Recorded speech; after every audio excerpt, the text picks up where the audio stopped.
आज है महानायक बिग बी का 79th बर्थडे और बहुत बहुत बधाई, शुभकामनाएं। और इसी तरह से बिग बी स्वस्थ रहे, मस्त रहे और लोगों का मनोरंजन भी करता रहे और हमारे लिए आदर्श भी बने रहे, यही शुभकामनाएं। खुश तो बहुत होंगे आप। बिल्कुल, एब्सोल्युटली। और मेरे तो ज़्यादातर डायलॉग्स हैं दीप जो उन्हीं के फेवरेट है कि मतलब सबसे फेवरेट कौन सा है? डॉन के दुश्मनों की सबसे बड़ी गलती है कि वो डॉन के दुश्मन 11 मुल्क में। तो अब बात ये है कि इतना कुछ सीखने के लिए बिग बी से सबसे बड़ी बात है कि सबसे ऊपर हेल्थ है, उसके बाद सब कुछ। और इससे बढ़िया लेसन बिग बी से बढ़िया कोई आपको दे नहीं सकता कि कांग कुली की शूटिंग के दौरान जिस तरह से वो जिंदगी और मौत से जूझ रहे थे, वहाँ से लड़कर वो आगे निकले। और आज आप देखिए उनके समकक्ष उनके समय के लगभग सारे सितारे जो हैं वो कहीं कहीं रिटायर्ड लाइफ जी रहे हैं, कई सालों से जी रहे हैं। लेकिन बिग बी आज भी किसी भी 30-35 साल 40 साल के हीरो से ज़्यादा बिजी हैं, बिल्कुल ज़्यादा काम करते हैं। और वो एक जो लाइफस्टाइल उन्होंने मेंटेन की है एक, और दूसरा जो फैमिली वैल्यूज़ हैं उनकी वो लाजवाब है। तो ये दो चीज़ें ऐसी है जो हमें उनसे ज़रूर सीखनी चाहिए। बहुत सारे सुपरस्टार्स ऐसे होते हैं, कुछ लोगों को कोई एक स्टार पसंद होगा, कोई एक स्टार नापसंद होगा।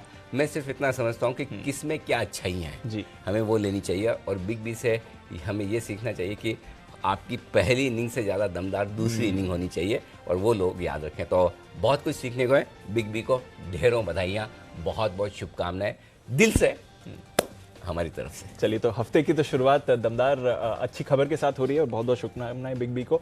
मार्केट्स के लिए बताइए सर, आज कहाँ रखनी है नजर, क्या है आज के लिए कुछ अहम ट्रिगर्स? आज के ट्रिगर्स अमेरिका से सुस्ती के आते हुए दिख रहे हैं। कोई खास कुछ हुआ नहीं, ना ऊपर ना नीचे, सपाट वैसे ही जैसे कि डाउ फ्यूचर्स से शुक्रवार को बिल्कुल एग्जैक्टली वैसे ही ट्रेड हुआ। बड़े लंबे समय बाद ऐसा देखने को मिला कि डाउ ने कुछ किया ही नहीं, न दिन के दौरान न क्लोजिंग बेसिस पर। लेकिन टीसीएस के नतीजे आए अनुमान से थोड़े कमजोर, या यूं कह सकते हैं अनुमान थोड़ा ज्यादा था, नतीजे इसलिए कमजोर नजर आ रहे हैं। इनका विश्लेषण करेंगे विस्तार से। लेकिन आज आदित्य बिरला सन लाइफ एएमसी एक और म्यूचुअल फंड बाजार में लिस्ट होने की तैयारी में, इसकी लिस्टिंग पर रहेगी नजर। और साथ ही देश में कोयले की कमी, पावर क्राइसिस दुनिया से अब देश में आता हुआ दिख रहा है। इस पर ढेर सारी चर्चाएं, वाद विवाद, बातचीत, डरना डराना सब कुछ चल रहा है। ये भी आज के लिए एक बड़ा ट्रिगर आपके लिए। जी बिल्कुल सर, तो ढेरों ट्रिगर्स हैं। काफ़ी खबरों वाला वीकेंड रहा, काफ़ी एक्शन पैक्ड वीकेंड रहा। अगर आप देखें सारे डेवलपमेंट्स, इन सभी बातों पर सर बात करनी है। पर फाइनली एयर इंडिया का डाइवेस्टमेंट हो गया सर। फाइनली पता था होने वाला है, बट कभी लगा था कि ऐसा भी दिन आएगा कि फाइनली हम बात भी करेंगे इसके बारे में, जिस तरह के डिलेज हुए थे इसके। जिस तरह से मतलब आप ये सोचिए कि एक तरफ दावेदार ही नहीं मिले थे और दूसरी तरफ कम से कम 3 प्रयास हो चुके थे, लेकिन कहीं कोई सफलता मिल नहीं रही थी। ऐसे में इसे डाइवेस्टमेंट कहने के बजाय शायद ये कहना ज़्यादा ठीक है कि सरकार ने एक खरीदार ढूंढा है। और मुझे लगता है कि टाटा के लिए भी इमोशनल वैल्यू काफी थी कि ये एयरलाइंस जब हमने शुरू किए और ठीक है बाद में सरकार ने इसका अधिग्रहण कर लिया, लेकिन अब वापस आ रही है तो हम इसे दिल से चलाएंगे। और ये मैं ये कहूंगा कि सरकार की तरफ से डाइवेस्टमेंट से ज्यादा बड़ी बात है टाटा ग्रुप की तरफ से बड़ा दिल होना। नहीं तो आज इतनी लॉस मेकिंग कंपनी जिसे कोई खरीदने को तैयार नहीं, उसके लिए टाटा 18,000 करोड़ रुपए देकर, डेट लेकर जिस तरह से उसे रिवाइवल करने की सोच रहे हैं वो काबिल तारीफ है। और इसमें एक बात और है दीप जो बड़ी काम की है, और वो ये कि ये डाइवर्समेंट के लिए न सिर्फ आपके लिए एक रोड मैप तैयार करेगा और जोश भरेगा कि हाँ अब और आगे बढ़ता हुआ दिखेगा, लेकिन उससे ज्यादा बड़ी बात जो है वो एयर इंडिया के एम्प्लॉयज के लिए, बिल्कुल एयर इंडिया के कस्टमर्स के लिए। पूरी तरह से जो टाटा का फोकस है वो इस बात को लेकर रहेगा कि कॉस्ट कंट्रोल कैसे किया जाए, बजाय इसके कि किराए बढ़ाए जाएं। तो कंज्यूमर्स के लिए ये बढ़िया होगा कि किराए बढ़ा बहुत ज़्यादा नहीं तो हमेशा वो डर रहता है कि अब प्राइवेट एयरलाइंस आएंगी, जाहिर सी बात है बड़ा किराया होगा, आपको ज़्यादा पैसे खर्च करने पड़ेंगे। लेकिन हम सब जानते हैं कि सरकारी कंपनियों में सबसे बड़ी एक जो कॉस्ट का जो आप कॉस्ट एक लिमिट से ज़्यादा कम नहीं कर सकते, और स्पेशली एम्प्लॉय कॉस्ट वगैरह जो होती है। लेकिन उसमें भी टाटा ने ये साफ कहा है कि न वो किसी को निकालने वाले हैं। 1 साल तक सबकी नौकरी सुरक्षित है, उसके बाद आपको वीआरएस दिया जाएगा। सो मतलब जो एग्जिट होगा, जो कॉस्ट ऑप्टिमाइजेशन होगा अगले 3 से 5 सालों में, वो फेज्ड मैनर में होगा, जिसमें न कस्टमर्स को दिक्कत हो और न ही एम्प्लॉइज को दिक्कत हो।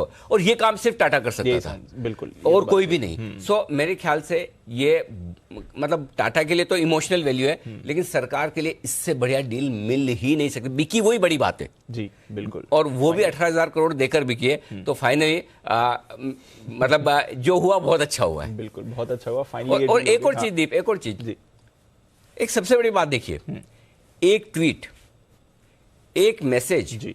एक स्टेटमेंट किसी भी पॉलिटिकल पार्टी या पॉलिटिकल लीडर की तरफ से नहीं आया कि आपने एयर इंडिया से किसी प्राइवेट प्लेयर को क्यों भेजा। ये रेपुटेशन और ये वैल्यू है टाटा की।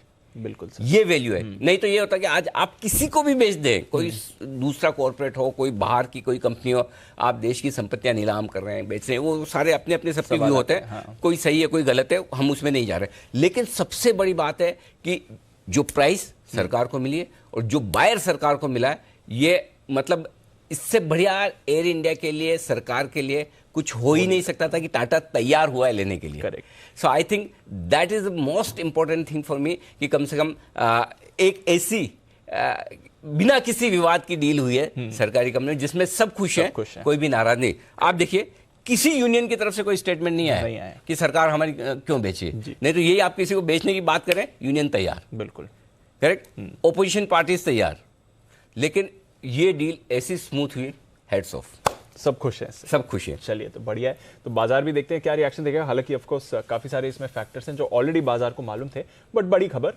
टाटाज के पास वापस आ गई है एयर इंडिया। बैंक्स भी खुश, बैंक्स भी खुश। वो बोलना भूल गया मैं। हाँ, शायद होना चाहिए इतना बड़ा एक्सपोजर, 40,000 करोड़ पैसा उनको सरकार से ही लेना था, तो डूबना नहीं है, लेकिन एक पैसा नहीं डूबना और एक लेट आना, जस्टिस लेट जस्टिस डिनाइड, वैसे वाला मतलब पैसा आज जो रुपए 100 रुपए की वैल्यू 5 साल बाद 100 रुपए नहीं रहेंगे, लेकिन मिलने उतने ही है। सो पैसा भी बैंक्स के लिए भी जल्दी आएगा, ओएमसीज भी खुश होंगी, ओएमसीज भी खुश होंगे, बिल्कुल। चलिए तो बड़ी डील और सब खुश हैं, ये अच्छी बात है। टाटा ग्रुप के साथ रहते हैं सर, टीसीएस के नतीजे आए, जैसा आप कह रहे थे, नतीजे तो ठीक ठाक है सर, बट अनुमान कुछ ज्यादा ही लगा लिया था बाजार ने। मेरे ख्याल से थोड़ी एक्सपेक्टेशन ज्यादा थी। और अब इसमें भी क्या है, देखिए दीप, दो तरीके से देखिए। प्रॉब्लम क्या है, रिजल्ट के पहले लॉन्ग्स ज्यादा है, लगभग पूरा मार्केट तेजी के मूड में था, इंक्लूडिंग अस। बिल्कुल, कि हमने भी अनुमान यही लगाया था कि नंबर्स बहुत अच्छे होंगे, डिमांड बहुत अच्छी है। और अगर आप मैनेजमेंट की कमेंट्री सुने तो उसमें कहीं कोई दिक्कत वाली बात मुझे नजर नहीं आती। हालांकि कुछ लोगों का ये कहना भी है कि कमेंट्री के बाद मैनेजमेंट उतना कॉन्फिडेंट, उतना मजबूत नजर नहीं आ रहा, लेकिन मुझे ऐसा नहीं लगा। और बाकी सुनिए ना, मैं कुछ बोलूं उसका मतलब आप अपने हिसाब से लगाएंगे, दर्शक अपने हिसाब से लगाएंगे, लेकिन आंकड़े झूठ नहीं बोलते। और अब तक की सबसे हाईएस्ट हायरिंग कर रही है टीसीएस, फ्रेश हायरिंग फिर से अब अगले 6 महीनों में जो करने जा रही है वो अब तक की रिकॉर्ड हायरिंग होगी। देखो, अगर मुझे जरूरत नहीं तो मैं एक एम्प्लॉय एक्स्ट्रा ना लूं, करेक्ट भाई, पैसे तो देने ना। बिल्कुल। और सिर्फ ऐसा नहीं कि आप उसकी कॉस्ट सैलरी की होती है, अगर एक एम्प्लॉय आप रखते तो उसके लिए एक टेबल स्पेस होती है, ऐसी ये वो चाय ये खर्चा फलाना ढिमका 50 चीज होती है। सो आप अगर 40-50 हज़ार एम्प्लॉयज ऐड कर रहे हैं तो कोई ऐसे नहीं कर रहे कि मतलब बिना वजह के आइए बैठिए, कभी काम होगा तो देखेंगे, आपको सामने नजर आ रहा है। सो मतलब action speaks louder than words. So मुझे लगता है कि टीसीएस, और हो सकता है आज दीप चूंकि काफी कुछ बढ़ा हुआ है, 5-6% टीसीएस घट जाए, मेरा ये समझना है 3 से लेकर 7% के बीच का कुछ करेक्शन आना चाहिए। एग्जैक्टली कितना आएगा वो टेक्निकल लेवल से समझेंगे। 3 से 4% मिनिमम हो सकता है, 6-7% मैक्सिमम हो सकता है, उतना करेक्शन हो सकता है और वो निफ्टी पर दबाव भी बना सकता है। लेकिन ऐसी कोई दिक्कत वाली बात नहीं है, आज तक किसी ने भी कोई टीसीएस, कोई इन्फोसिस किसी भी लेवल पर लिया है।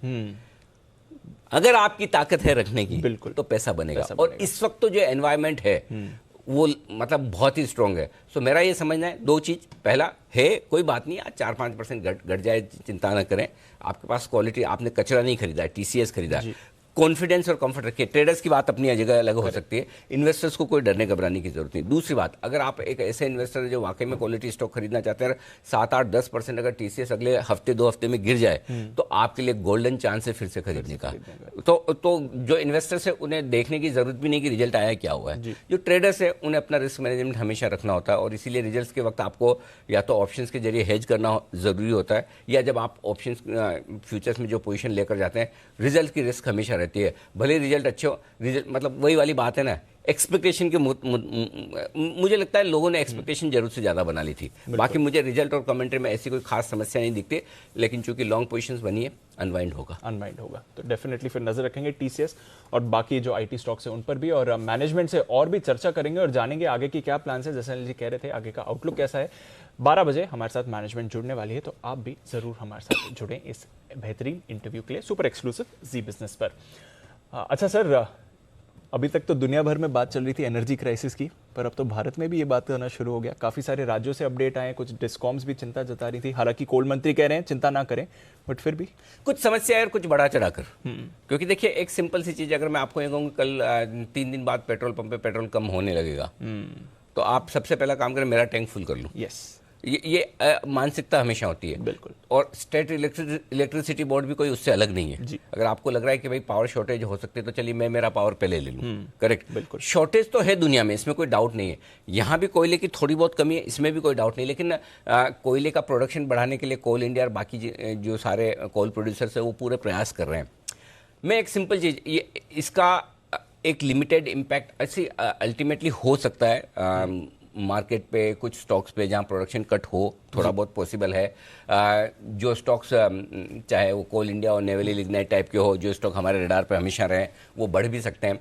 लेकिन दीप, एक चीज़ यहाँ पर शेयर बाजार से हटकर, मार्केट से हटकर, स्टॉक से हटकर जो मैं कहना और करना चाहता हूँ वो सबके लिए, और वो ये, प्लीज़ पावर सेव करने की कोशिश करें। जब तक ज़रूरत ना हो आप लाइट्स और किसी भी इलेक्ट्रिकल इक्विपमेंट्स का इस्तेमाल कम से कम करें।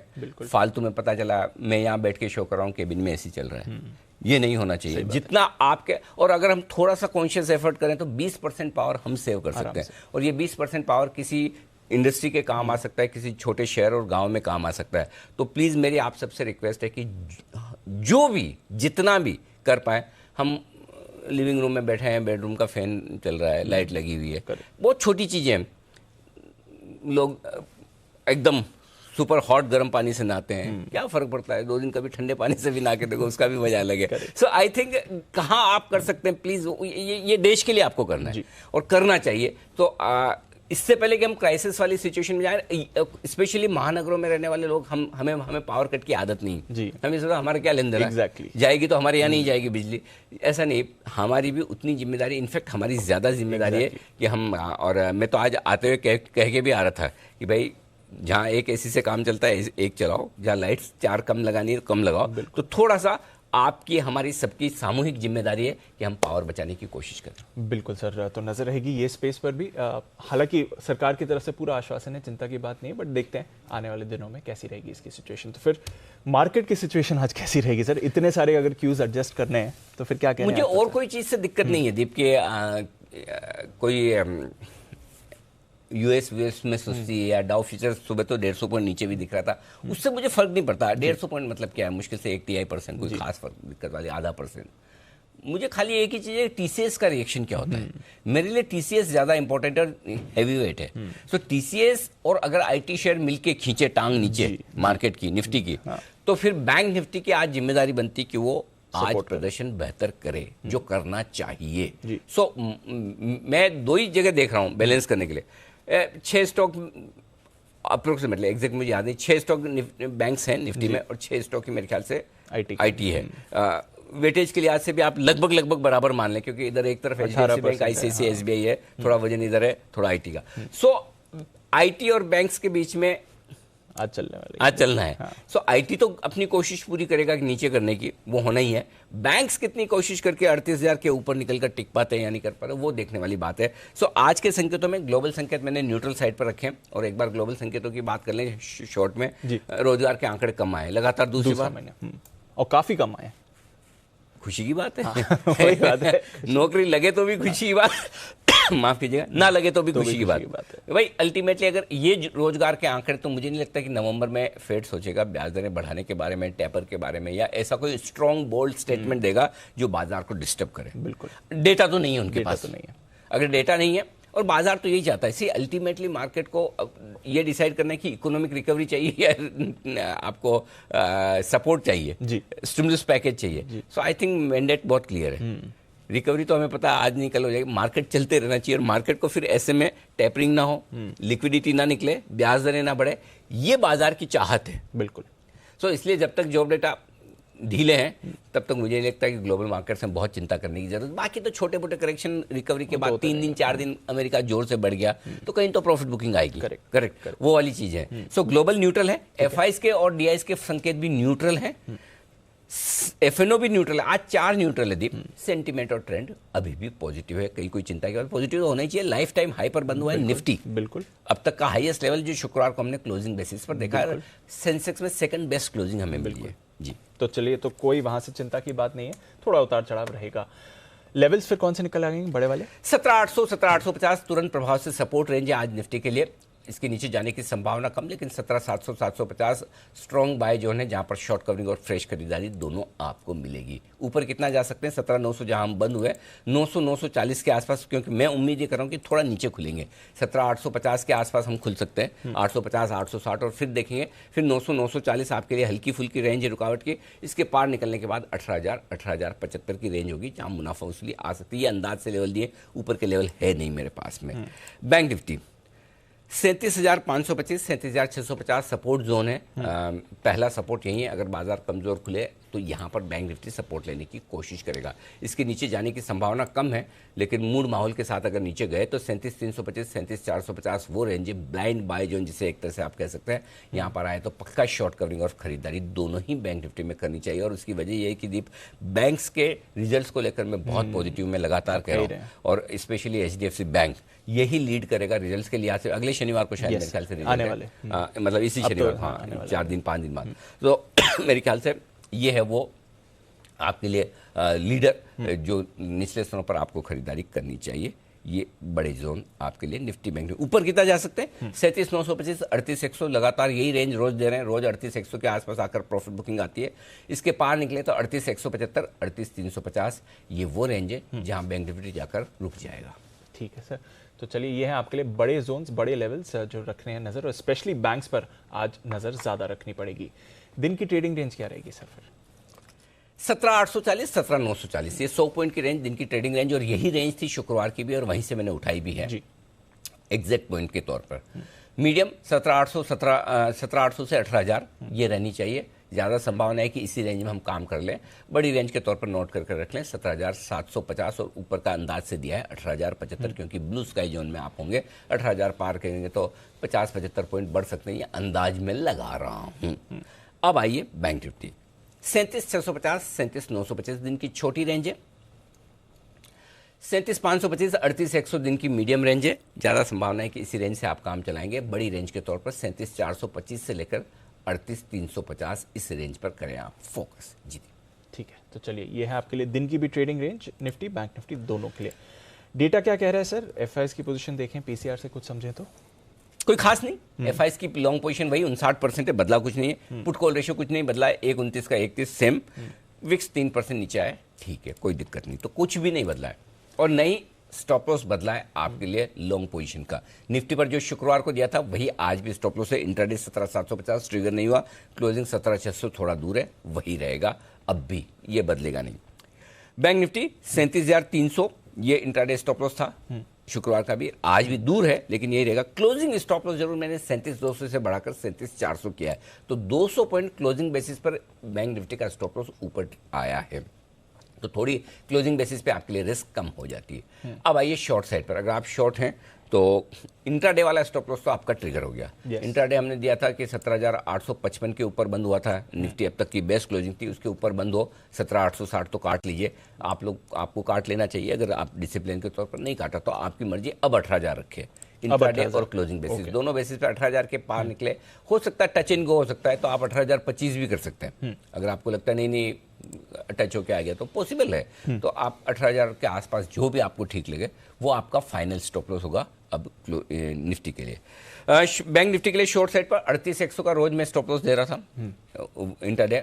अब होता क्या, 38,105 38,112 5-7 पॉइंट से वो, इसलिए मैंने थोड़ा सा ऊपर कर दिया, 38,200 कर दिया आज कि 38,200 का स्टॉप लॉस है। क्लोजिंग बेसिस पे 37,850 का शुक्रवार को भी था, नहीं ट्रिगर हुआ। 37,775 पर आप बंद हुए, आज भी स्टॉप लॉस। अब 37,850 यानी कि इसके ऊपर बंद हो तो शॉर्ट काट लें। ठीक है सर, तो ये है आपके लिए मौजूदा पोजीशंस के लिए भी राय। नई पोजीशंस कैसे बना रहे हैं सर? एग्रेसिव ट्रेडर्स निफ्टी खरीदने 17,750 के स्टॉप लॉस के साथ। ये वही पोजीशन है, वही ट्रेड है जो शुक्रवार को भी था। 17,940 17,985, 18,025, 18,075 4 टारगेट। अगर आप रेंज का इंतजार करके कि ये भरोसा करें कि अगर टीसीएस काफ़ी नीचे खींच सकता है और अगर ऐसा होता है तो आपको खरीदना चाहिए, फिर आराम से 17,750, 17,800 की रेंज में निफ्टी आए तो, नहीं आया तो आपका कुछ नहीं गया, आ जाए तो वहाँ खरीद लीजिए। 17,650 का आपका होगा स्टॉप लॉस। ऊपर की तरफ जो टारगेट बनेंगे 17,840, 17,890, 17,940 ये होंगे आपके टारगेट, जिसके लिए आपको करनी है निफ्टी में खरीदारी। और जो लोग शॉर्ट करना चाहते हैं, शॉर्ट करने की राय सिर्फ एग्रेसिव ट्रेडर्स के लिए, अदरवाइज ना करें, और वो भी 17,940 से 18,000 की रेंज में विद स्ट्रिक्ट स्टॉप लॉस 18,100 का। ठीक है, 18,100 के स्टॉप लॉस से आप इस रेंज में बेचें। बहुत एग्रेसिव ट्रेडर हैं और स्टॉप लॉस लगाना जानते हैं तो ही बेचें, नहीं तो कोई ऐसी हड़बड़ी जल्दबाजी नहीं, नीचे में लेने का ध्यान रखें, ज़्यादा बढ़िया अगर एक तरीके से ट्रेड करना जानते तो। टारगेट जो बनेगा 17,900, 17,850, 800 और 750 ये टारगेट है जिनके लिए निफ्टी में आपकी खरीदारी और बिकवाली की राय। जी जी ठीक है सर, तो ये है आपके लिए नई पोजीशंस पर सलाह। निफ्टी, बैंक निफ्टी अब से बैंक निफ्टी एग्रेसिव ट्रेडर्स के लिए खरीदारी करने की राय, और आपका स्टॉप लॉस होगा 37,500 का। इस स्टॉप लॉस के साथ खरीदिए 37,925, 38,100, 38,175, 38,350 ये 4 टारगेट है जिनके लिए खरीदारी करनी है। और अगर आप पैसिव ट्रेडर हैं, आराम से अपनी रेंज का इंतजार करना चाहते हैं, तो आपके लिए रेंज ये है 37,425 से लेकर 37,575। इस रेंज में आए, मौका मत चूकिए, ज़रूर खरीदिए, टुकड़ों टुकड़ों में खरीदिए। और यहाँ पर खरीद कर आपको स्टॉप लॉस रखना है 37,300 का। ऊपर के टारगेट 37,650, 750, 825, 925 और 38,100 ये सारे टारगेट बनेंगे जिसके लिए करनी है आपको खरीदारी। और जो लोग शॉर्ट करना चाहते हैं, डीप शॉर्ट करने के लिए भी आज 2 तरह के ट्रेड है, क्योंकि निफ्टी में तो क्या है कि लाइफ टाइम हाई के आसपास है, बैंक निफ्टी भी थोड़ा सा दूर है। तो एक तो ये कि आपको अच्छी जगह जो शॉर्ट करने की है वो 38,100 से 38,350 से, तो 38,100 आए तो थोड़ा बेचिए, 175 पे और 350 पे और, स्टॉप लॉस 38,500 का होगा। टारगेट जो बनेंगे 37,925, 37,825 छोटे टारगेट, 37,775, 37,675 मीडियम टारगेट और 37,575, 37,525 बड़े टारगेट। ये तो हो गए अगर इस रेंज में मिलता है तो। लेकिन एग्रेसिव ट्रेडर्स के लिए आपको याद होगा फ्राइडे को भी हमने ये स्ट्रेटेजी दी कि 37,925, 38,100 में ही बेच दीजिए। आज भी वही स्ट्रेटेजी है, 37,900 से 38,100 की रेंज में अगर आप एग्रेसिव ट्रेडर है तो वहाँ एक चांस ले सकते हैं, लेकिन स्टॉप लॉस आपका स्ट्रिक्ट 38,200 होना चाहिए, क्योंकि बैंक निफ्टी मजबूत दिख रहा है इसलिए बेचने में रिस्क ज़्यादा है। लेकिन 38,100 के जितना नज़दीक बेचे तो आपके लिए रिस्क रिवॉर्ड रेशियो फेवरेबल बन सकता है। 38,200 स्टॉप लॉस होगा, 37,775, 37,675, 575, 525 और 37,450 तक के टारगेट के लिए करनी है आपको बिकवाली। ये आपके लिए निफ्टी और बैंक निफ्टी पर खरीदारी और बिकवाली की पूरी राय। क्लियर है सर, तो सारी पोजीशंस आपके लिए और पूरी स्ट्रैटेजी आपके लिए। सर बैन लिस्ट तो बढ़ती हुई दिख रही है, सन टीवी आ गया है फाइनली बैन में, IRCTC भी जुड़ गया है, और आईबुल, PNB, सेल, कैनरा, नैल्को ये तो ऑलरेडी बैन में है। तो 2 और स्टॉक्स ऐड हुए हैं, एक भी स्टॉक बाहर नहीं आया है। अच्छा सर, थोड़ा डेटा समझाइए, क्योंकि हमने देखा निफ्टी पर जैसे आप कह रहे थे लाइफ टाइम हाई पर क्लोजिंग होती हुई दिखी है, 100 पॉइंट्स की बढ़त थी, पर फंड्स का डेटा बहुत कम आ रहा है सर ये बढ़त को जस्टिफाई करने के लिए, और बल्कि FIs, DIs दोनों की कैश में सेलिंग भी दिख रही है। तो कैसे समझे मार्केट की बढ़त और उसके सामने ऐसा डेटा? सुस्ती पता नहीं, मतलब कुछ करना ही नहीं लाइफ में ऐसा, मतलब भगवान जो है फ्राइडे मूड में थे। मतलब 64 करोड़ की बिकवाली छोटी है, घरेलू फंड भी 168। हाँ अच्छा, FNO में भी डेटा नहीं है, 21 करोड़ का खाली इंडेक्स फ्यूचर्स खरीदा है, 200 करोड़ के स्टॉक फ्यूचर बेचे हैं। तो ऊपर कैसे गया बाजार? तीसरी महाशक्ति रिटेल इन्वेस्टर, अरे दमदार है। और सभी आप देखो क्या हो रहा है रिटेल में। SIP 10,000 करोड़ से ज्यादा महीने की, गजब का पैसा है। बट वो SIP वाला तो म्यूचुअल फंड में दिखना समझ में आता है। म्यूचुअल आई थिंक थोड़ा PMS ऑल्टरनेटिव इन्वेस्टमेंट थोड़ा ऊपर नीचे हुआ, थोड़ा बहुत I think, I don't know, PMS वाला पैसा शायद इसमें इंस्टीट्यूशनल मनी में काउंट नहीं होता। जहाँ तक जो ब्रोकर्स के जो PMS है, HNI इन्वेस्टर्स है, वो जो पैसा लगा रहे हैं वो है। बट एनीवे कुल मिलाकर अब अच्छी बात ये भी है कि अब आपके पास 3 पावर हैं जो बराबर के हैं, एक FIs है, एक घरेलू फंड है और एक इसका भी डेटा कहीं से मिलना चाहिए सर। अभी नहीं, बचा हुआ ही नहीं का है बचा हुआ ही नहीं का है बचा हुआ ही नहीं का है, ऐसे समझ लो, ऐसे ही बराबर ना। ठीक है भाई वो आपको फॉर्मूला तो मिल ही गया ना जी। तो जिसमें एक मिसिंग है X, तो वो मिसिंग फिर उन्हीं का हुआ। सो ये डेटा ठीक है। जहाँ तक FNO का डेटा का सवाल है, 17,800 दीप आज के लिए बड़ा इंपॉर्टेंट सपोर्ट लेवल है, क्योंकि 17,800 पर 32 लाख शेयरों का ओपन इंटरेस्ट से हाईएस्ट है, और 18,000 पर हाईएस्ट ओपन इंटरेस्ट है कॉल्स में 36 लाख शेयरों का। तो रेंज जो निकल कर आ रही है 17,800, 18,000 की आ रही है, और इसके बीच में जब हम 17,900 पर बंद हुए, ये आपके लिए मेक और ब्रेक लेवल है, क्योंकि 17,900 के पुट और कॉल दोनों पर बराबर ओपन इंटरेस्ट 22 लाख 24 लाख शेयरों का, और पुट में 18 लाख शेयर जुड़े हैं। तो 17,900 के आसपास आप वक्त बिताने की कोशिश करेंगे। बाद में देखते क्या, तो मेरे ख्याल से जब तक कि शुक्रवार की रेंज को ना तोड़े 17,840 17,940, और लगता है ऐसा कि यही टाइम पास होगा, ऐसे ही रहने हाँ, अनलेस कि टीसीएस कुछ ऊपर नीचे ज्यादा कर दे। मुझे टीसीएस ही वो एक्स फैक्टर है जो 2-3% पे गिर के रुकता है या 7-8% पे रुकता है, पता नहीं, राइट। सो टीसीएस डिसाइड करेगा कि हम रेंज को नीचे की तरफ तोड़ेंगे या नहीं। फिलहाल 17,840 17,940 जो डेटा के हिसाब से दिख रहा है वो। बैंक निफ्टी 38,000 को पार करना मुश्किल होगा। शॉर्ट्स काफी बने, कॉल राइटिंग हुई है, 18 लाख शेयर है, 9 लाख शेयर शुक्रवार को जुड़े हैं। तो ऊपर में आपके 200 सवा 200 पॉइंट की जगह है, नीचे में 200 सवा 200 पॉइंट से ज़्यादा की कम जगह नहीं है।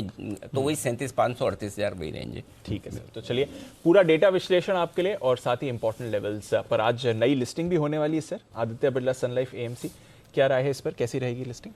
लिस्टिंग के पहले एक दीप बताऊं, कुछ मैसेज में मुझे आने लगे हैं हम ट्विटर पे बहुत सारे। एक हमारे दर्शक दिनेश मेहता, उन्होंने मैसेज किया कि आपकी बात सुन के मैंने अपना एसी स्विच ऑफ कर दिया। बहुत बढ़िया। कम से कम 4-5 मैसेज मेरे पास ऐसे हैं कि हमने पावर कंजम्पशन करना शुरू कर दिया। And I am really thankful, बहुत बहुत धन्यवाद दिल से आपका कि आप ऐसा कर रहे हैं, सोचे। तो हमारी जिम्मेदारी है सामूहिक तौर पर कि अगर कोई क्राइसिस है, मुझे याद है, और ये कहाँ से आया वो भी मैं बताता हूँ। मुझे याद है कि एक ज़माना था, महात्मा गांधी ने उपवास शुरू किया था, और उपवास सिर्फ इसलिए शुरू किया था कि अगर देश के सारे लोग एक वक्त खाना न खाएं हफ्ते में, तो हम कितना अन्न बचा सकते हैं। डेफिनेटली। सो आज जब अगर क्राइसिस है नहीं इतना बड़ा, लेकिन बड़ा हो उससे पहले ही हम संभल जाए। सो आई थिंक वो जो भी लोग जैसा भी प्रयास कर रहे हैं, थैंक यू सो मच। बिल्कुल।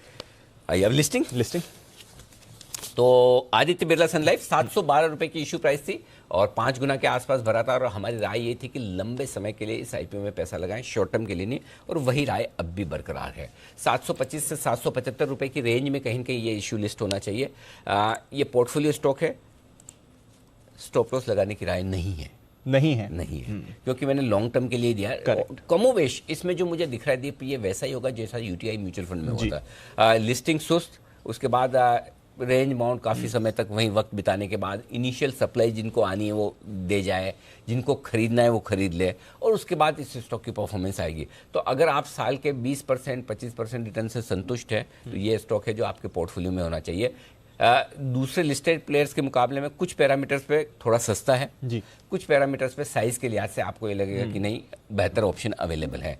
मेरा ये समझना है कि अगर आपके पोर्टफोलियो में म्यूचुअल फंड नहीं है तो ये एक ऑप्शन हो सकता है जिसे आप लॉन्ग टर्म, लेकिन आप ये सोचें कि साल भर में दुगुना हो जाए या बड़ा रिटर्न दे, वैसा नहीं है। ये शांति से आराम से आपके पोर्टफोलियो में पड़े रहने जैसा शेयर है जो आपको ठीक ठाक सा रिटर्न देता रहेगा। देखिए इस बिजनेस को लेकर कहीं कोई समस्या है नहीं जी।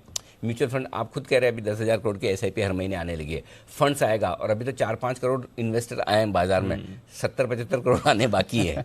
तो इसलिए बहुत ऐसे जहां आपको बिजनेस और रेवेन्यू की विजिबिलिटी दिखे वहां पर आपको ज्यादा चिंता नहीं करनी है वैल्यूएशन को लेकर, थोड़ा कम या थोड़ा ज्यादा में। तो मेरा ये समझना है कि लॉन्ग टर्म इन्वेस्टर होल्ड करें, शॉर्ट टर्म इन्वेस्टर अपने हिसाब से अगर आपने लगाया है, मेरी तो राय नहीं थी, तो आप अपने इशू प्राइस का स्टॉप लॉस रख लें ताकि आपका कैपिटल लॉस ना हो अगर आपको करना है तो। बिल्कुल ठीक है सर। तो लॉन्ग टर्म इन्वेस्टर्स के लिए कोई घबराने की बात नहीं है, अपने पास रखिए, कोई टेंशन की बात नहीं है।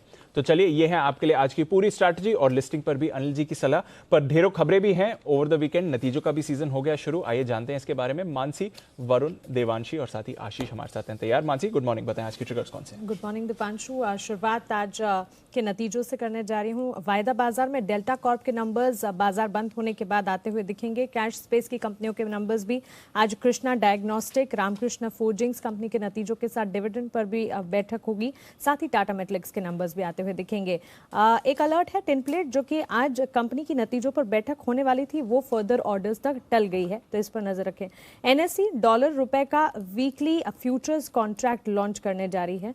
डीसीएम श्रीराम पर फोकस करना होगा। स्टॉक स्प्लिट की आज रिकॉर्ड डेट है। स्प्लिट रेशियो इनका 1:5 का है। वहीं केसुराम इंडस्ट्रीज का राइट्स इशू जो है वो आज बंद हो जाएगा। इंटाइटलमेंट रेशियो 133:274 का है। इशू प्राइस 50 रुपए प्रति शेयर और इसका साइज जो है करीब 7 करोड़ 99 लाख का है। आरपीपी इंफ्रा प्रोजेक्ट्स 48 करोड़ का राइट्स इशू बंद हो जाएगा। इशू प्राइस इसका 30 रुपए प्रति शेयर का है। इंटाइटलमेंट रेशियो 3:5 का। वहीं शॉर्ट टर्म एएसएम फ्रेमवर्क में सुवेन लाइफ साइंसेज सर्विसेज की एंट्री होगी। एएसएम में मेघमनी फाइनकेम लिमिटेड की एंट्री होती हुई दिखेगी और एएसएम फ्रेमवर्क से बाहर होते हुए दिखेंगे Gokuldas export KCP limited, PNB guilds, Rupa and company, DCM Shriram industries और जेडएमसीएल जैसी कंपनियां। ओके, तो ये हैं आपके लिए कुछ अहम ट्रिगर्स। आपके लिए वरुण, गुड मॉर्निंग, बताएं आज की कुछ अहम खबरें।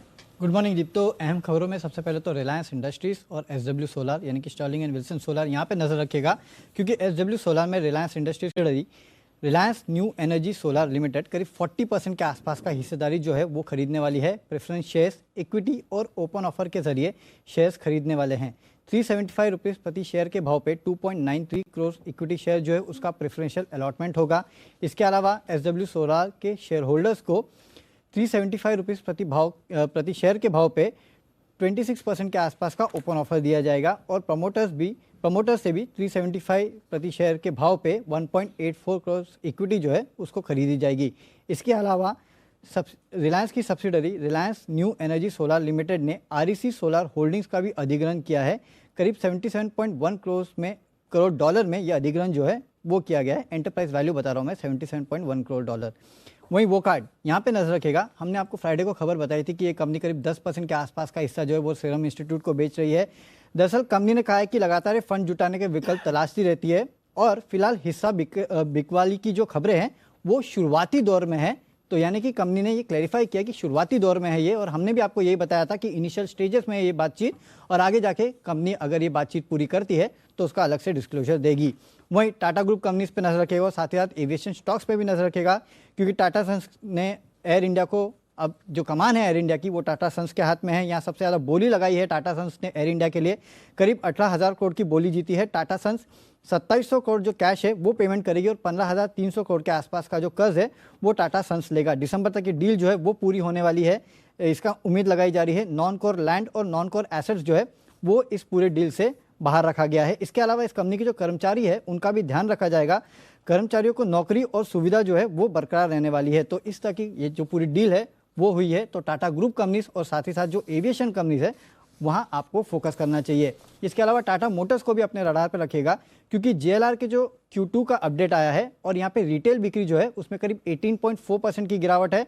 होलसेल बिक्री जो है उसमें 12.8% साल दर साल गिरावट देखने मिली है। लेकिन एक बात अच्छी है, पहले इस कंपनी ने कहा था कि करीब 1 बिलियन यूरोस के आसपास का आउटफ्लो होने का अनुमान है। अब कंपनी कह रही है कि करीब 0.7 बिलियन यूरोस के आसपास का फ्री कैश फ्लो जो है वो ये कंपनी जनरेट कर सकती है। तो ये एक अच्छी बात है। हालांकि सेमीकंडक्टर की इशू जो है उसके चलते आगे भी उत्पादन में शायद थोड़ापन धीमापन रह सकता है, लेकिन ये एक जो स्टेटमेंट है वो JLR की तरफ से अच्छा लग रहा है।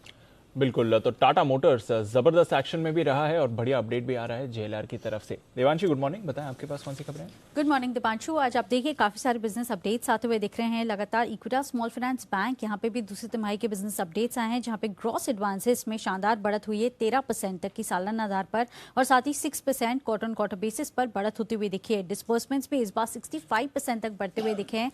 और अब देखिए पिछली तिमाही में भी कंपनी का यही कहना था कि इस तिमाही में आपको डिस्बर्समेंट्स बढ़ते हुए दिखेंगे।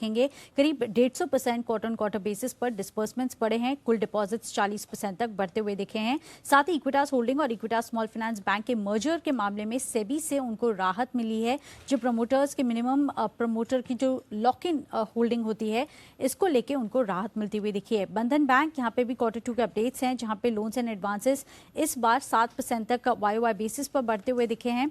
तिमाही आधार पर 2% तक की बढ़त है। डिपॉजिट्स में भी 24% तक की बढ़त आती हुई दिखी है और कलेक्शन एफिशिएंसी यहाँ पे सुधरती हुई दिखी है। 90% पर पहुंची है 84% से बढ़कर। मॉन्टे कार्लो फैशंस इस बार कंपनी का कहना है कि जो वॉल्यूम ग्रोथ है वो काफी मजबूत रही है और इसके साथ जो कीमतें बढ़ती हुई दिखी हैं इसका फायदा कंपनी को मिलता हुआ दिखेगा। सभी स्टोर फॉर्मेट्स में पेंटअप डिमांड की मांग जारी है और किड्स वेयर और कैजुअल वेयर सब में रिकवरी काफी अच्छी से देखने मिल रही है। मारुति सुजुकी जो सितंबर के प्रोडक्शन नंबर्स आते हुए दिखे हैं उसमें गिरावट हुई है 51% की। इस बार लगातार जो दिक्कतें चल रही हैं चिप की, इसी के चलते इस बार भी प्रोडक्शन कम हुआ है। Texmaco rail and engineering right issue के डिटेल्स आते हुए दिखे हैं। उनकी जो कुल साइज है 164 करोड़ की है। इशू प्राइस 23 रुपीज प्रति शेयर पर तय किया गया है। कल का जो क्लोजिंग था वो करीब 36 रुपए के आसपास था। और साथ ही आप देखिए जो एंटाइटलमेंट रेशियो है वो हर 7 शेयर पर आपको 2 शेयर मिलते हुए दिखेंगे। और ये जो राइट इशू है वो 1 नवंबर से लेके 15 नवंबर तक खुला रहेगा। रूट मोबाइल के लिए भी अच्छी खबर है। एक अधिग्रहण किया है कंपनी ने साउथ अमेरिका में। मैसिव करके जो कंपनी है उसमें 100% हिस्सा कंपनी खरीदती हुई दिखेगी। माफ कीजिए, $4.75 करोड़ का जो अपफ्रंट पेमेंट है वो कंपनी करती हुई दिखेगी। और साथ ही जो उनका एक जो स्पेसिफिक माइलस्टोन होते हैं उन पर पहुंचने के बाद अतिरिक्त $25 लाख का पेमेंट कंपनी करती हुई दिखेगी। ओके, तो रूट मोबाइल नया एक्विजिशन नजर रखिए, रिलायंस इंडस्ट्रीज नए एक्विजिशंस वहां पर भी रखिए और भरपूर अपडेट्स भी आते हुए दिख रहे हैं। आइए कुछ और फाइनल खबरें और थोड़ा फंड एक्शन मानसी से जानते हैं। मानसी बताइए। बिल्कुल दीपांशु, सोलर इंडस्ट्रीज कोल इंडिया से 1471 करोड़ का कंपनी को ऑर्डर मिला है। अगले 2 साल के लिए बल्क एक्सप्लोजिव्स का ऑर्डर मिलता हुआ दिखा है। साथ ही जीओसीएल कॉर्पोरेशन इसकी सब्सिडरी आइडियल एक्सप्लोजिव्स लिमिटेड को कोल इंडिया से 592 करोड़ का ऑर्डर मिलता हुआ दिखा है 2 साल के लिए। यहां पर भी बल्क एक्सप्लोजिव्स, तो क्लियरली कोल इंडिया से दोनों कंपनियों को मिलते हुए दिखे हैं, जिसके चलते फोकस में रहेंगे। धानुका एग्रीटेक एग्रीकल्चर सेक्टर में ड्रोन कारोबार में उतरने पर विचार यहां पर किया जा रहा है, जिसके चलते फोकस रखिए। ग्लैंड फार्मा कंपनी की एक दवाई को मंजूरी मिलती हुई दिखी है यूएसएफडीए से। सुगा मेडेक्स इंजेक्शन जो कि मांसपेशियों के इलाज में काम आने वाला इंजेक्शन है, इसे सैद्धांतिक मंजूरी मिलती हुई दिखी है। फाइनल अप्रूवल मिलने पर इंजेक्शन को लॉन्च भी किया जाएगा। और यूएस में इस इंजेक्शन की अब सेल्स जो हैं वो करीब $62 करोड़ की है।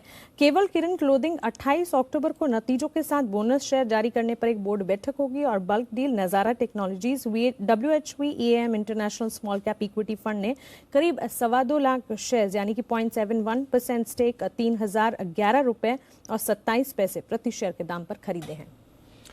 ओके, तो ये हैं आपके लिए ढेरों खबरें आज के लिए। पर आइए काफी सारी ब्रोकरेज रिपोर्ट्स भी हैं, जानते हैं उनके बारे में आशीष के साथ FIR में।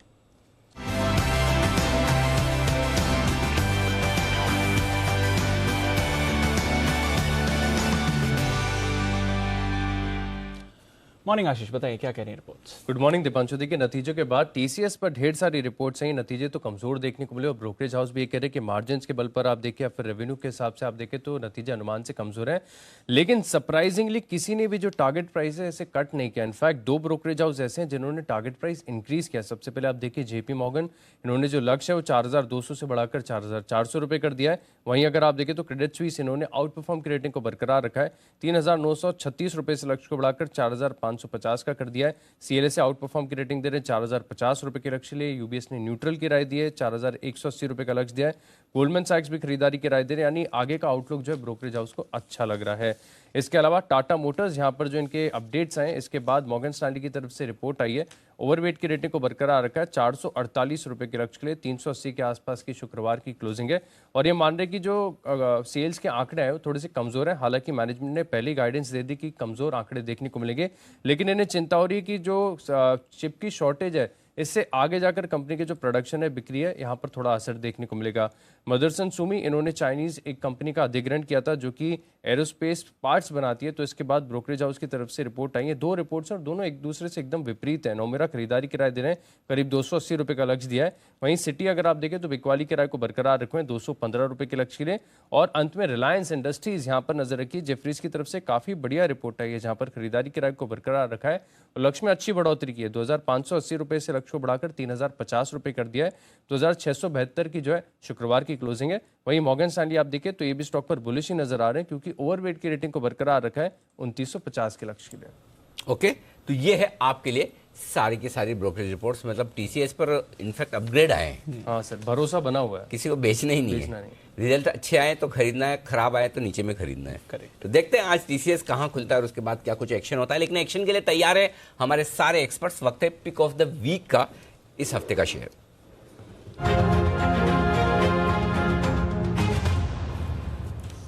संडे देर शाम को ट्वीट करके मेरी उत्सुकता बहुत ज्यादा जगाने वाले बंसल जी से करूंगा शुरुआत। बंसल जी, कौन सा आइडिया है ऐसा वीकेंड में कि मैं शॉर्ट की राय दूंगा सोमवार सुबह सुबह?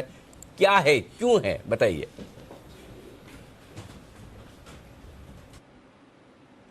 सुप्रभात अनिल जी, सुप्रभात दीपांशु। अनिल जी देखिए, काफी बार पिक ऑफ द वीक में हम खरीदारी की राय देते हैं एक स्टॉक जो कि डिफेंसिव है, बट गिरने की अनिल जी संभावना ज्यादा है। संभावना से मतलब इंग्लिश में बोले तो प्रोबेबिलिटी ज्यादा है।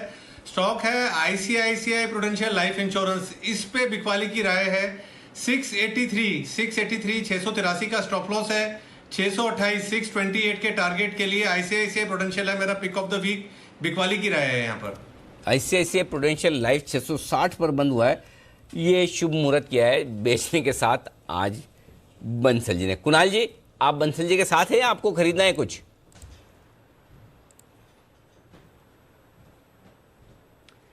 सुप्रभात अनिल जी, सुप्रभात दीपांशु। अनिल जी, मैं बंसल जी से आगे हूं, क्योंकि अनिल जी एक नहीं 2 शेयर्स खरीदने अगर आपकी अनुमति हो तो अनिल जी आज 2 पिक ऑफ द वीक देना चाहता हूं। बताइए बताइए, बिल्कुल जरूर सर। अनिल जी देखिए, सबसे पहले तो रिलायंस खरीदना है, रिलायंस मिस नहीं करना है। जिस तरह का मोमेंटम हमने पिछले सप्ताह बनते हुए देखा, 2600 के ऊपर एक ब्रेकआउट आया पिछले सप्ताह, तो मुझे लगता है अनिल जी इस सप्ताह भी आपको रिलायंस में तो डेफिनेटली तेजी बनते हुए दिखेगी। और ये जो स्टर्लिंग एंड विल्सन का एक्विजिशन है ये भी रिलायंस के हक में दिखता है, तो यहां पर खरीदारी करके चलें। 2640 2640 का स्टॉप लॉस रख लें और मुझे लगता है 2750 के लेवल्स आपको रिलायंस में आते हुए दिखेंगे। और दूसरा शेयर है Anil ji power grid. Power में जो ये पूरी स्थिति बनी हुई है, हम देख रहे हैं कि एक मैसिव शॉर्टेज है, सारे पावर स्टॉक्स पर फोकस रखना चाहिए। पावर ग्रिड में एक तेजी बनी थी कुछ सत्र पहले, उसके बाद कंसोलिडेशन हमने पिछले कुछ दिनों में देखा। मुझे लगता है एक मेजर सपोर्ट के आसपास ट्रेड कर रहा है। यहां पर इन स्तरों पर बाय करने की मेरी राय है। पहला टारगेट स्टॉक के लिए 200 रुपए का 200 का होगा, बाय करके चलें। स्टॉप लॉस रखें 185 के नीचे 184 रुपए पर। 200 रुपए के पोजिशनल टारगेट के लिए पावर ग्रिड में भी खरीदारी की राय है। ओके, तो पावर ग्रिड में खरीदारी करने की राय है और रिलायंस में खरीदारी करने की राय है कुणाल जी की तरफ से। अच्छा, एक करेक्शन में लेना चाहता हूं, जो मैंने उदाहरण दिया था वो फास्टिंग वाला, वो लाल बहादुर शास्त्री साहब की तरफ से था। मैंने गलती से महात्मा गांधी जी का नाम लिया, तो आई स्टैंड करेक्टेड। बिल्कुल वो मुझे ध्यान आया, वो युद्ध के समय की जो बात थी, तो तब लाल बहादुर शास्त्री जी जो हमारे तब प्रधानमंत्री थे, उनका ये कहना था कि हमें एक वक्त का उपवास करना चाहिए। तो शायद वो बोलने में मेरी गलती होगी। काफ़ी लोगों ने करेक्ट किया, थैंक यू सो मच। आप सब लोगों ने बताया। आइए, सुमित जी हमारे साथ तैयार है। सुमित जी बताइए आपका पिक ऑफ द वीक।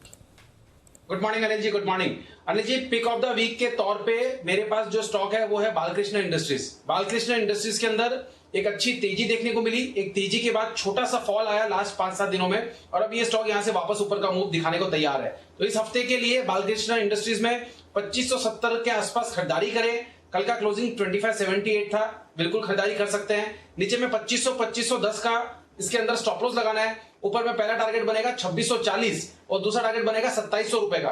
मेरे को लग रहा है स्टॉक यहां से एक अच्छा ऊपर का मूव दिखाना चाहिए। 2640 से 2700 के टारगेट्स के लिए बालकृष्ण इंडस्ट्रीज में खरीदारी करें। ओके, तो बालकृष्ण इंडस्ट्रीज में करें खरीदारी। यह है राय आपके लिए आती हुई 2640 और 2702 बड़े टारगेट के लिए हफ्ते भर के लिए आज से आपको करनी है खरीदारी। ये है आपके लिए राय इस वक्त आती हुई। आइए, विश्वेश जी भी हमारे साथ तैयार है, लेते हैं उनकी भी राय। विश्वेश जी बताएं आपका इस हफ्ते का शेयर। मॉर्निंग दीपांशु। देखिए, और पिक ऑफ द वीक है वो है एरिक लाइफ साइंसेस। अगर बात करें तो पिछले 5-7 ट्रेडिंग सेशन से साइडवेज कंसोलिडेशन में था और कल के सत्र में एक इंटेंशन दिया है कि ऊपर की ओर जा सकता है। तो 785 का क्लोज था अनिल जी।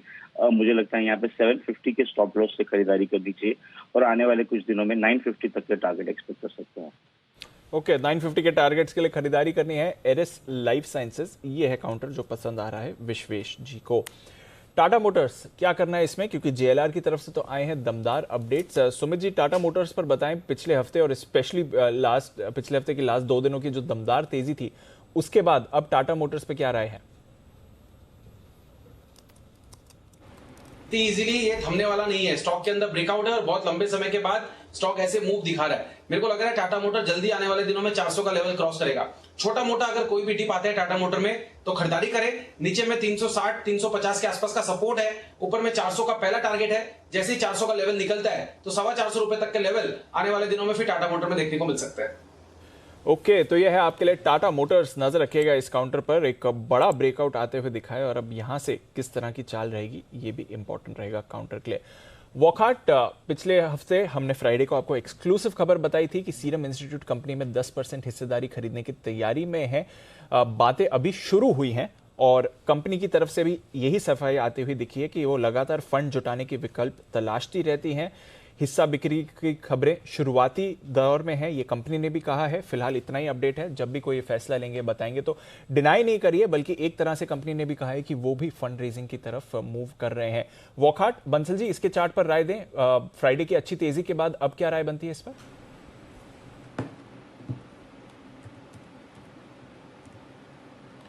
देखिए दीपांशु, इसमें टेक्निकली एक चार्ट पे ब्रेकआउट देखने को मिला था 465 के ऊपर, और फ्राइडे को देखें तो एक तेजी देखने को मिली, बट साथ साथ ऊपर से 534 के लेवल से एक सेल ऑफ भी आया, ऊपर से एक रेजिस्टेंस भी फेस हुआ।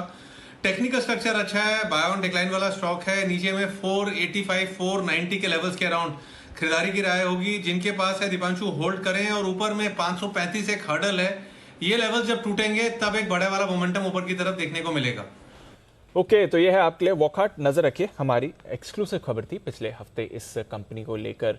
टीसीएस, कुणाल जी, इस पर राय दें। जैसे हम चर्चा कर रहे थे, नतीजे अच्छे हैं बट अनुमान से थोड़े सुस्त। ऑलरेडी काफी तेजी आ चुकी है। आज अगर नेगेटिव रिएक्शन आता है तो चार्ट्स पर इंपॉर्टेंट लेवल कौन से रहेंगे टीसीएस के लिए?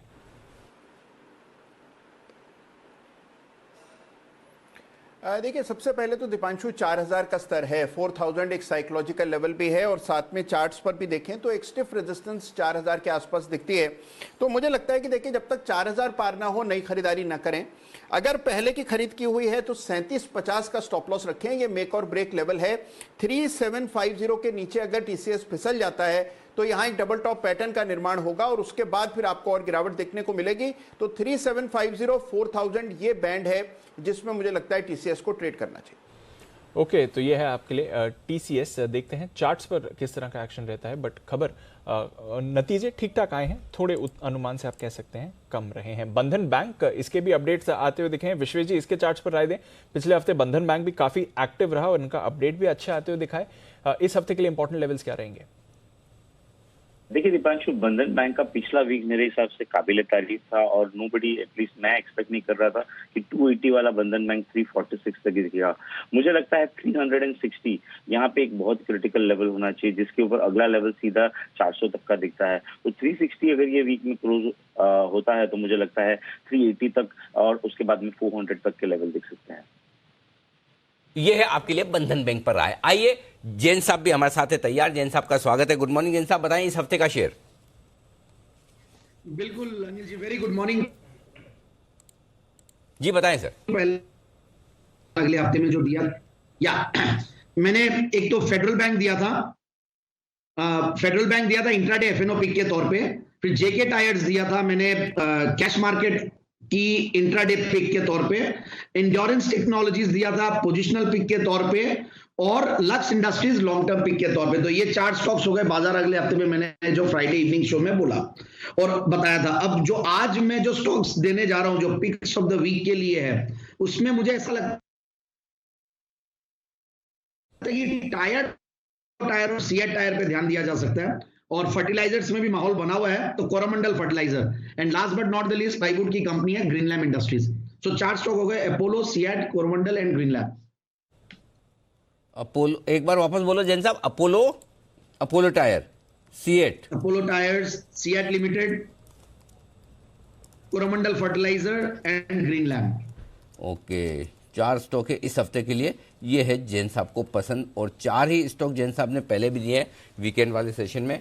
फेडरल बैंक, जेके टायर, लक्स इंडस्ट्रीज, और चौथा मिस हो गया सर। जैन साहब बहुत आज स्पीड से चल रहे हो, हम आपको पकड़ ही नहीं पा रहे, बहुत पीछे हो गए हम।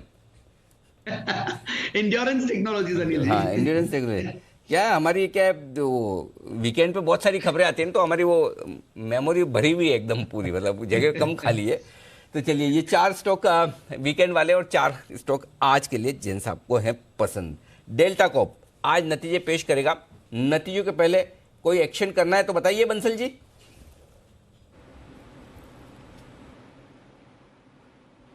अनिल जी, चार्ट बढ़िया है अनिल जी, और मेरा ऐसा मानना है अनिल जी, नतीजे में अगर थोड़ी सी वीकनेस भी आए तो स्टॉक को खरीदना चाहिए। As of now technical structure बढ़िया है।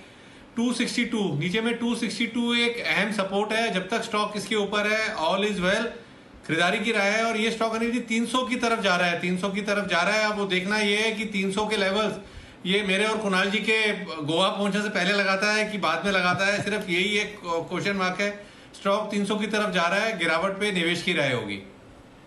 300 की तरफ जा रहा है डेल्टा कॉप, और ऑफ कोर्स अगर राकेश जी और कुणाल जी गोवा पहुंच जाते हैं और खुद डेल्टा कॉप विजिट करते हैं तो फिर क्या चाल रहेगी, ये तो अलग ही लेवल आपको आते हुए दिखेगा। पर एनटीपीसी, इस पर भी राय लेना जरूरी है क्योंकि शॉर्टेज की खबरें आ रही हैं और एनटीपीसी लगातार अपने उत्पादन बढ़ाने की कोशिश में। इस समय गैस सप्लाई भी बढ़ाया जा रहा है पावर प्लांट की तरफ, ताकि कोयले के साथ साथ गैस का भी इस्तेमाल हो सके पावर जनरेशन के लिए। एनटीपीसी, इस पर राय दें सुमित जी, चार्ट्स कैसी दिख रही है? थोड़ी सुस्ती पिछले फ्राइडे को हमने देखी थी, पर वैसे यहां पर भी अच्छा एक्शन बना है। थोड़ा सा प्रॉफिट बुकिंग आया है, लेकिन तेजी बहुत अच्छी देखने को मिली है पिछले 10-15 दिनों के अंदर। तो ये छोटा सा प्रॉफिट बुकिंग मेरे को लगता है वापस से बाइंग अपॉर्चुनिटी है स्टॉक के अंदर। आने वाले दिनों में यहां से 150 रुपए का पहला टारगेट बनेगा और 150 रुपए का लेवल तोड़ने के बाद 170 रुपए तक के लेवल एनटीपीसी में देखने को मिल सकते हैं। तो मेरे को लग रहा है कि आफ्टर ए लॉन्ग टाइम ऐसा ब्रेकआउट देखने को मिला है, तो ये छोटे मोटे कोई भी डिप आते हैं एनटीपीसी में तो खरीदारी करे। स्टॉक का जो नीचे में सपोर्ट है 131-132 रुपए के आसपास है, कोई भी डिप में खरीदारी करे 150 से 170 के पोजिशनल टारगेट्स के लिए।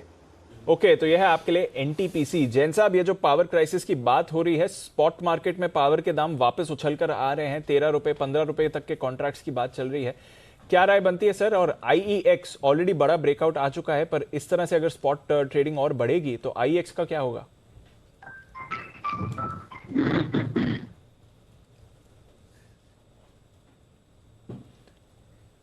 ओके, जैन साहब मेरे से जी सर। आईएक्स तो देखिए जबरदस्त चल रही है, और आईएक्स तो और MCX in fact Thursday afternoon show में डिस्कशन भी हो रहा है। थोड़ा इशू आ रहा है जैन साहब के ऑडियो जैन साहब का इंटरनेट बिल भरा नहीं है अभी तक, ऐसा लग रहा है मुझे। हाँ, बाकी है पेंडिंग। लाइट तो आ रही है। लाइट आ रही है, बराबर है। जैन साहब से थोड़ा कनेक्शन चुस्त दुरुस्त करने की कोशिश करेंगे थोड़ी देर में। आईईएक्स गजब का 10% के ऊपरी सर्किट पर था जी मेरे ख्याल से। आपने भी कहा ये और एमएसटीसी दोनों ही तेज दौड़ लगाने वाले हैं, और यहाँ से भी ये आईएक्स पे मेरी स्टडी चल रही है दीप जी, और मैं सिर्फ ये पढ़ने की कोशिश कर रहा हूँ आईएक्स को लेकर, एमएसटीसी को लेकर कि क्या ये बीएसई की तरह के रिटर्न्स दे सकते हैं।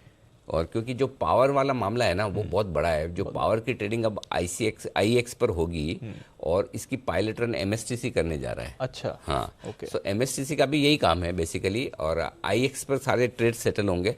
जितनी भी सरकारी कंपनियां उनको पावर जो बेचना है वो एमएसटीसी के प्लेटफॉर्म पे बेचेगी। उनका ई कॉमर्स प्लेटफॉर्म एमएसटीसी है जी।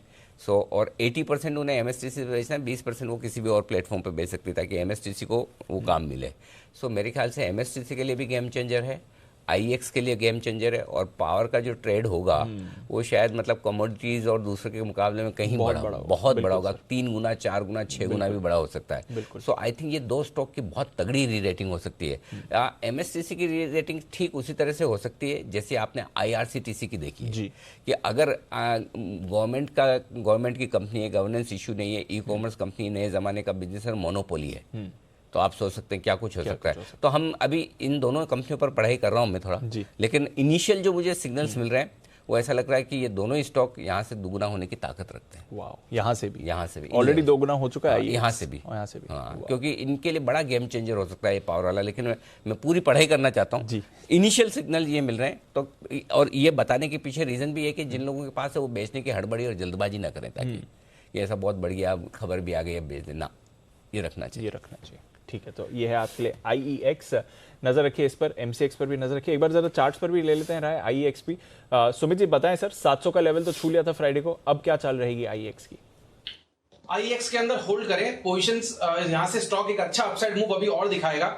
700 के ऊपर जैसे ही क्लोजिंग मिलती है तो उसके बाद स्टॉक के अंदर 735 रुपए से लेकर 750 रुपए तक का मूव ऊपर में देखने को मिल सकता है। स्टॉक कंटिन्यूसली तेजी में हायर लो फॉर्मेशन में है, मेरे को नहीं लग रहा इतनी जल्दी रुकेगा। 750 के लेवल तो इमीडिएटली शॉर्ट टर्म में देखने को मिलने चाहिए, पोजिशनली और भी ऊपर के लेवल देखने को मिलेंगे, तो पोजीशंस होल्ड करें। अनिल जी ने भी आपको खरीदारी की राय दी थी, नजर रखिए बड़ी रीरेटिंग आगे आ सकती है आईईएक्स के लिए।